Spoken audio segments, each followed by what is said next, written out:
अस्सलाम वालेकुम स्टूडेंट्स। उम्मीद करता हूँ बच्चों आप सब लोग खैरियत से होंगे, बिल्कुल ठीक ठाक होंगे। सो स्टूडेंट्स, आज की वीडियो का हमारा टॉपिक है वो है हम पढ़ेंगे वेज ऑफ वायरसेस स्प्रेड, कि वायरसेस किस तरह स्प्रेड होते हैं। हम लोगों ने लास्ट वीडियो में पढ़ा था कि वायरसेस क्या क्या होते हैं, वायरसेस क्या होते हैं। उसके अलावा ऑल मालवेयर्स के बारे में पढ़ा था, स्पाईवेयर, क्लिक जैकिंग, ठीक है। ये सब हमने तरीके पढ़े थे। मालवेयर जिसके तरीके से आपके पास क्या होता है, आपका सिस्टम जो है वो ख़राब हो सकता है, वो सब तमाम तरीके हमने वो तमाम चीज़ें वो पढ़ ली थी। अब हमने देखना है कि वायरसेस किस तरह स्प्रेड होता है हमारे सिस्टम के अंदर और हमारे कंप्यूटर्स के अंदर। सबसे पहला जो हमारे पास जो वे है, कॉमन वे, वो क्या हमारे पास यूएसबी, फ्लैश डिस्क और सीडीज। यूएसबी के जरिए और सीडीज के जरिए किस तरह वायरस फैल रहा होता है। अब होता है कि हमारे पास किसी फ्रेंड से हम लोग यूएसबी लेते हैं या किसी शॉप से यूएसबी लेते हैं जिसके अंदर पहले से कुछ फाइल्स मौजूद हैं, और वो क्या है, उन फाइल्स के साथ क्या है, वायरस भी कॉपी हो चुका है उन फाइल्स के साथ। तो जब वो फाइल्स, जो यूएसबी फ्लैश डिस्क हम लोग अपनी सिस्टम के साथ कनेक्ट करते हैं, सिस्टम में लगाते हैं और कोई फाइल ट्रांसफ़र करते हैं हमारे सिस्टम के अंदर, तो उस फाइल के साथ क्या होता है, वो वायरस भी कॉपी हो जाता है और वो हमारे सिस्टम के अंदर भी आ जाता है। इसी तरह सीडीज़ के अंदर होता है। सीडीज़ के अंदर जो प्रोग्राम या कोई भी चीज़, कोई भी फाइल उसके अंदर मौजूद है, उस फाइल के साथ अगर पहले से वायरस मौजूद है, जब वो सीडी हमारे सिस्टम में हम लगाते हैं तो उस सीडी से हम कोई चीज़ जब कॉपी कर रहे होते हैं तो उसके साथ हमारे पास वायरस भी जो है वो कॉपी हो जाता है। बिल्कुल सिंपल सी चीज़ है कि अगर यूएसबी के अंदर वायरस है, कोई फाइल है जिसके साथ वायरस कॉपी हो चुका है, तो जब वो हमारे सिस्टम के साथ हम कनेक्ट करेंगे और कॉपी करेंगे हमारे पास फाइल्स, तो वायरस वाली फाइल्स भी हमारे पास कॉपी होकर हमारे सिस्टम को ख़राब कर देंगी, हमारे सिस्टम को इन्फेक्ट कर देंगी। इसके बाद हमारे पास नेक्स्ट है सेकंड, इंटरनेट डाउनलोड्स।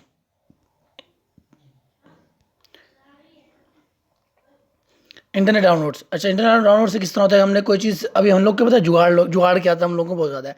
कोई चीज़ हमें होता है अगर बाहर महंगी मिल रही है, पैसों से मिल रही है, तो हम लोग क्या करते हैं, इंटरनेट से डाउनलोड करें। लेकिन इंटरनेट से कुछ प्रीमियम चीज़ें भी होती हैं जहाँ हमें पे करना पड़ता है, और कुछ चीज़ें हमें फ्री में मिल जाती है। हम लोग जुगाड़ करने की कोशिश करते हैं और फ्री में डाउनलोड करने की कोशिश करते हैं।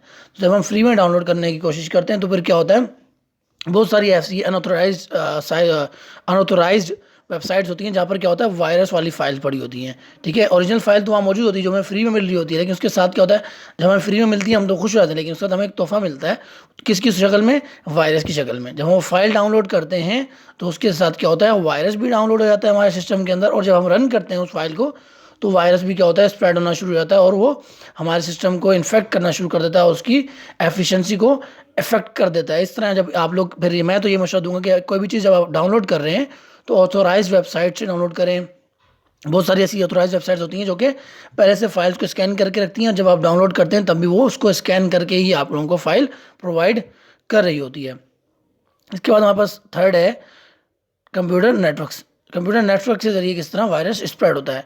नेटवर्क क्या होते हैं, डिटेल में हम लोग प्रीवियस चैप्टर में पढ़ चुके हैं कि बहुत सारे कंप्यूटर्स की, बहुत सारी डिवाइसेस की इंटीग्रेशन जो है वो एक नेटवर्क होती है।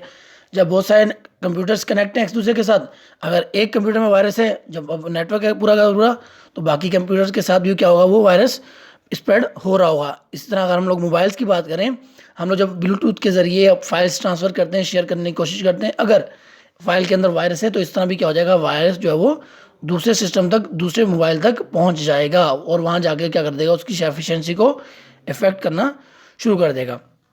ये तीन चीज़ हो गई। और लास्ट हमारे पास इसमें ईमेल अटैचमेंट्स। एक टाइम पर मोस्ट कॉमन थी ये ईमेल अटैचमेंट, मतलब सबसे ज़्यादा जो वायरस के लिए चीज़ देखी जाती थी कि वायरस किस तरह फैलता है, तो वो एक ईमेल अटैचमेंट ही थी। वो होता क्या था कि आपको एक अननोन पर्सन से क्या होगी, ईमेल आएगी, ना आपका फ्रेंड है ना आपको कोई जानने वाला है, और आपको ईमेल मिल रही है वहाँ से।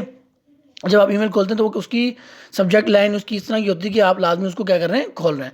आप जब उस लिंक को आप ओपन करते, उस मेल को आप ओपन करते थे और उसके अंदर जो फाइल है उसको डाउनलोड करते थे, तो क्या होता है आपके पास, अब भी होता है एक वे बताया गया कि इस तरह, अब भी इस तरह होता है कि उस फाइल के साथ क्या होता है, वायरस स्प्रेड होना शुरू होता है और वायरस डाउनलोड हो जाता है।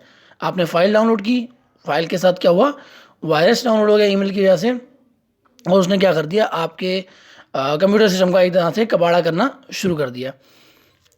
और वायरस की वैसे एक पूरी ये बहुत इंटरेस्टिंग हिस्ट्री है कि वायरस किस तरह बने थे और किस पर्पज़ के लिए बने थे। सॉरी, वायरस जो बनाए गए थे एक तरह से, जब पाकिस्तानियों ने बनाए थे, तो साइंटिस्ट दो भाई थे, उन्होंने वायरस बनाया था इसलिए कि होता ही कि बहुत सारे लोग ना कॉपी कर लेते हैं चीज़ों को। एक बंदे ने थीसिस लिखे, रिपोर्ट लिखी, आर्टिकल्स लिखे, अब दूसरे क्या करते हैं, उसको कॉपी कर लेते हैं और अपने नाम से क्या करते हैं, आगे कॉपी करके आगे जब पेश करते हैं अपने पास तो अपने नाम से चला देते हैं उस चीज़ को। तो उसको सेव करने के लिए उन्होंने क्या किया था, अब वायरस का एक तरह से एक प्रोग्राम ही है, और प्रोग्राम क्या होते हैं, कोडिंग वगैरह होती है, ठीक है।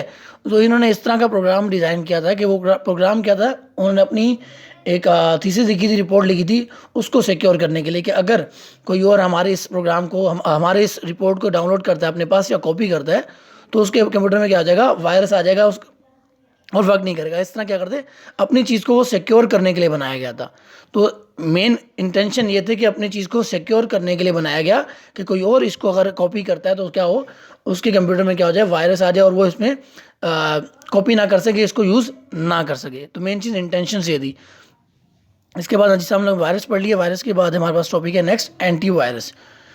वायरस एक बीमारी है और एंटीवायरस क्या है, उसका इलाज। तो अब हमने वायरसेस पढ़े, कॉमन टाइप्स पढ़ी चार, कि किस तरह वायरस फैलता है, सीडीज और यूएसबी के जरिए, इंटरनेट डाउनलोड्स के जरिए। तो आप लोगों ने नेक्स्ट टाइम क्या करना है, अगर कोई किसी दोस्त से ले रहे हैं तो पहले चेक कर लेना है इसके अंदर वायरस है या नहीं। फिर इंटरनेट डाउनलोड करते हुए ध्यान रखना है आपने ऑथोराइज जगह से, ऑथोराइज वेबसाइट से चीज़ें डाउनलोड करनी है। कंप्यूटर नेटवर्क पे भी इस तरह कोई चीज़ शेयर कर रहे हैं दोस्तों में और ब्लूटूथ के ज़रिए, तब केयरफुल रहें। और ईमेल अटैचमेंट्स, अननोन पर्सन से आपको कोई ईमेल आती है तो उसको ओपन करने की ज़रूरत नहीं है, उसको इग्नोर कर दें, ठीक है। और नेक्स्ट वीडियो में हम लोग इंशाल्लाह एंटीवायरस के बारे में पढ़ेंगे। आप लोगों को आपका होमवर्क भी मैं इंशाल्लाह सेंड कर दूंगा पिक्चर की सूरत में। तो इंशाल्लाह नेक्स्ट वीडियो में आगे एंटीवायरस को पढ़ेंगे और मज़ीद कुछ होमवर्क देंगे आप लोगों को विंटर वेकेशन के हवाले से। तब तक अपना बहुत ज़्यादा ख्याल रखिए। अल्लाह हाफिज़।